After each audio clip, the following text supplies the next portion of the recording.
Food shortages are starting to become quite serious all over the planet, Michael Snyder reports.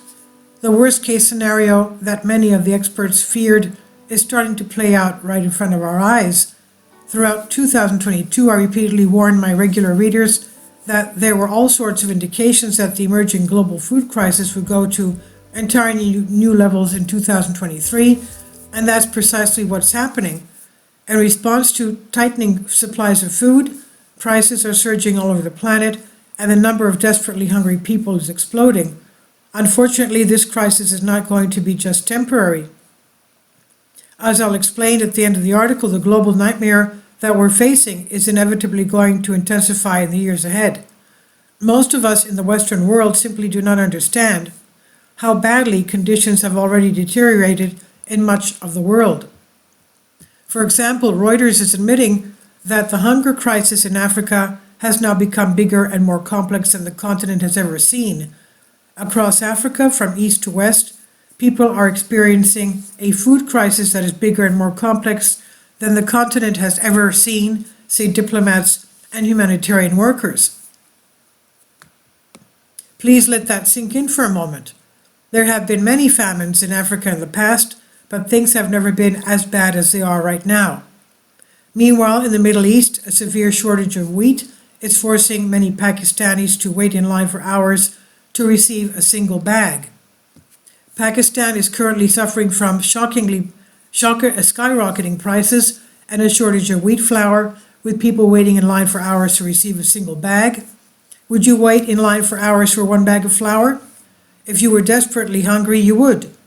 In South America, seemingly endless civil unrest has intensified the very serious shortages that are happening in Peru. As the anti-government protests in Peru show no signs of ending, the country is currently facing a shortage of basic products, including food items and fuel. And on the other side of the globe, Australians are growing increasingly frustrated about the very painful potato shortage that has gripped the nation. Potatoes are among Australia's favorite vegetable. However, we are facing a shortage of processed potatoes, especially of frozen chips. Coles introduced a 2-item limit for shoppers seeking frozen potato products. Fish and chip businesses are under pressure, and some are outraged. McDonald's is launching a new potato product in the middle of a crisis. In previous decades, there have been times when there have been localized famines in various parts of the world, but what we're facing now is global. According to the New York Times, food shortages are causing intense pain across Africa, Asia, and the Americas. We're dealing now with a massive food insecurity crisis, Antony J. Blinken, U.S. Secretary of State, said last month at a summit with African leaders in Washington. It's the product of a lot of things, as we all know, he said, including Russia's aggression against Ukraine. The food shortages and high prices are causing intense pain across Africa, Asia, and the Americas. U.S. officials are especially worried about Afghanistan and Yemen, which have been ravaged by war. Egypt, Lebanon, and other big food importing nations are finding it difficult to pay their debts and other expenses because costs have surged. Even in wealthy countries like the United States and Britain, soaring inflation, driven in part by the war's disruptions, have left poorer people without enough to eat. Have I convinced you yet? This is serious. Here in the United States, food prices continue to escalate to frightening levels. For example, the price of orange juice just skyrocketed to a brand new record high because it's being projected that Florida citrus production will hit the lowest level since 1945. OJ futures have hit a new high, surging 10 cents or 4.56% to $2.29 a pound, surpassing the 2016 record of $2.2585 due to limited supply. The USDA predicts Florida's citrus production will reach 44.5 million boxes this year, which could result in the state's smallest orange harvest since 1945. This is due to greening disease and hurricane damage in Florida's citrus groves. In 1945, there were 139 million people living in the United States. Today, the population of the country has risen to 329 million. So there are far less oranges per person now.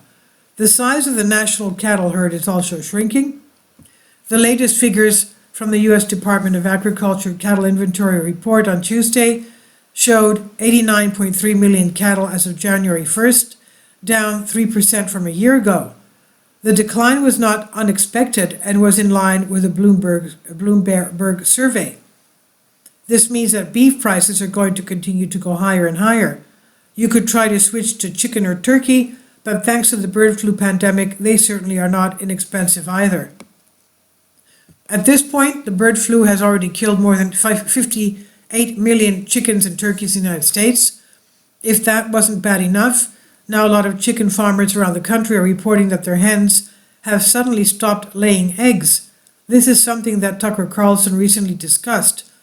Now healthy hens lay eggs on a regular basis every 24 to 26 hours, but suddenly chicken owners all over the country, not all of them, but a lot of them, are reporting they're not getting any eggs or as many. So what's causing that?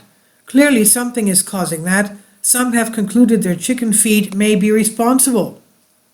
Egg prices have already shot up to a level that most people never dreamed would be possible, and this is creating quite a bit of panic. More Americans than ever before are certainly interested in raising their own chickens, and this has sparked quite a buying frenzy at local hatcheries. Google search interest in raising chickens has jumped markedly from a year ago. The shift is part of a broader phenomenon. A small but rapidly growing slice of the American population has become interested in growing and raising food at home, a trend that was nascent before the pandemic and that has been invigorated by the shortage it spurred. As there are more and more shortages, it's driving more and more people to want to raise their own food. Ms. Stevenson observed on a January afternoon as 242 callers to the hatchery sat on hold, presumably waiting to stock up on their own chicks and chick-adjacent accessories. Unfortunately, everything that I've shared in this article so far is just the tip of the iceberg. That's because global food supplies are going to continue to get tighter in the years ahead, no matter what we do now. If we suddenly stopped using all fertilizer immediately, we would only be able to feed about half the world. So the production of fertilizer is absolutely critical. Unfortunately, most of all the phosphates that we use in our fertilizer comes from non-renewable phosphate rock, and 85% of the remaining supply is located in just 5 countries, one of them, of course, being Russia. Without phosphorus, food cannot be produced, since all plants and animals need to grow. Put simply, if there is no phosphorus, there is no life. As such, phosphorus-based fertilizers, it is the P in NPK fertilizer, have become critical to the global food system. Most phosphorus comes from non-renewable phosphate rock, and it cannot be synthesized artificially. All farmers therefore need to access it, but 85% of the world's remaining high-grade phosphate rock is concentrated in just 5 countries, some of which are geopolitically complex: Morocco, China, Egypt, Algeria, and South Africa. Now, as supplies of new renewable phosphate rock continue to get tighter and tighter, global food supplies will continue to get tighter and tighter. Eventually, there will simply not be enough non-renewable phosphate rock to go around, and at that point, we will be in all sorts of trouble. The kind of horrifying global famine that I've been relentlessly warning about has become inevitable. It's just a matter of time. I encourage you to learn how to grow your own food now, because we are moving into times that will be extremely interesting indeed. It's finally here, Michael's new book entitled End Times, now available on paperback and for Kindle on Amazon. This is written by Michael Snyder. About the author: my name is Michael, and my brand new book entitled End Times is now available on Amazon. In addition to my new book, I've written 6 other books that are available on Amazon, including 70 Apocalypse, Lost Prophecies of the Future of America, The Beginning of the End, and Living a Life That Really Matters. When you purchase any of my books, you help to support the work that I'm doing, and one way that you can really help is by sending copies as gifts to family and friends. Time is short, and I need help getting these warnings into the hands of as many people as possible. I've published thousands of articles on the Economic Collapse blog, End of the American Dream, and the Most Important News, and the articles that I published on those sites are republished on dozens of other prominent websites all over the world. I always freely and happily allow others to republish my articles on their own websites, but I also ask that they include this about the author section with each article. The material contained in this article is for general information purposes only, and readers should consult licensed professionals before making any legal, business, financial, or health decisions. I encourage you to follow me on social media on Facebook and Twitter, and any way that you can share these articles with others is definitely a great help. These are such troubled times and people need hope. John 3:16 tells us about the hope that God has given us through Jesus Christ. For God so loved the world that he gave his only begotten Son, that whosoever believeth in him should not perish but have everlasting life.